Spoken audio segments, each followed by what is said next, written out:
You know, Webster said that America is not likely to ever succumb to tyranny because the people in America are armed. And we've been armed for hundreds of years, and we've been free for hundreds of years. And traditionally, in countries that do succumb to tyranny, they first try to get rid of their guns. And they try to, dominate the people in a way that it's less dangerous to them. Guns don't kill people, people kill people. And the fact of the matter is, you look at what happened in San Bernardino. Well, they have very strict gun laws in that area. The semi-automatic weapons that were used were illegal. The ammunition that was used was illegal, and it was a gun-free zone. Did that stop anything? Of course not. According to recent studies, shootings are more likely to show up in areas where firearms are forbidden. So we come to the question that officials have been wondering for years. How can we, as a country, restrict gun usage by criminals in order to aid the fight against gun violence? Many people believe that guns don't kill people. People kill people.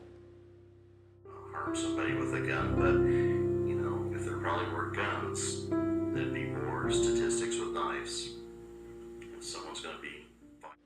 It is a fact that psychologically, when something is restricted, a human will feel the urge to need that item. So when gun laws are suddenly imposed and it is not easy to get your hands on a gun, people, especially criminals, feel the need to acquire that firearm. Now that we have examined some psychological effects gun laws have on people, let's take a look at a study that depicts imposed gun laws in action. In 1999, a study was conducted by John Lott and William Lands.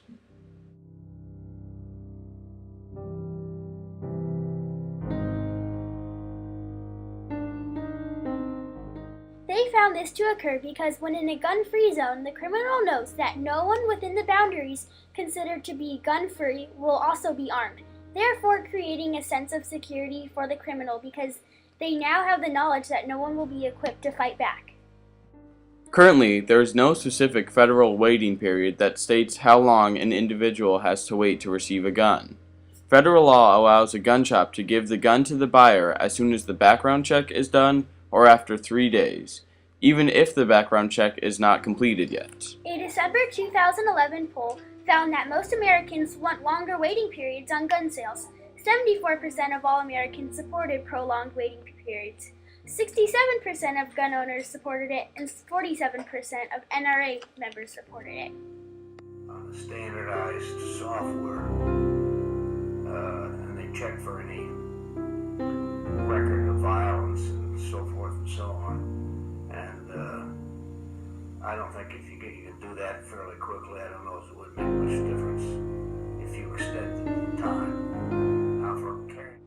The people who believe there should be longer wait time for gun sales think that longer wait times would allow more time for examination on the record of the individual, so that when the individual gains ownership of the gun, they are less likely to act out in a violent manner. Statistics show that prolonged wait times would actually benefit the society and individuals as a whole. States with tighter gun control laws have fewer gun-related deaths, and the states with firearm waiting periods have a significantly lower suicide rate. A mandatory step in addressing the intricate issue of gun control is to prolong waiting periods before letting the individual obtain the firearm. Another issue that arises when examining the issue of gun control is the legal act of straw purchases. A straw purchase is when an individual wanting to buy a gun knows that they would not be able to legally buy a gun because they have an unclean record. With this knowledge, they hire someone with a clean record to buy it for them in their name. Then the buyer hands it to the criminal, and this is how many criminals end up possessing a gun illegally. One of my businesses is the gun business, and you can have what they call straw purchases go on. That's where I pay you, by example, because you have a clean record to go in and buy a firearm in your name. fee. So in effect, I couldn't have licensed the gun on my own because I have a criminal background. So it's called a straw purchase, where you're purchasing it for me. A lot of it. A study done by the Boston Children's Hospital has found that states with the most gun laws have less homicides and suicide rates a year by far. In Louisiana, a state with one of the least amount of gun laws, was shown to have 17.9% of 100,000 people die from gun-related violence in a time span from 2007 to 2010. The same test was done on Hawaii, a state with one of the most gun laws, in the same time span. Only 2.9% of the people died from gun-related violence. Provides for unregulated access and use of guns by individual citizens in order to protect themselves, their families, and their communities. The challenge faced when deciding to enforce gun laws also revolves around the fact that many people own a gun for safety purposes.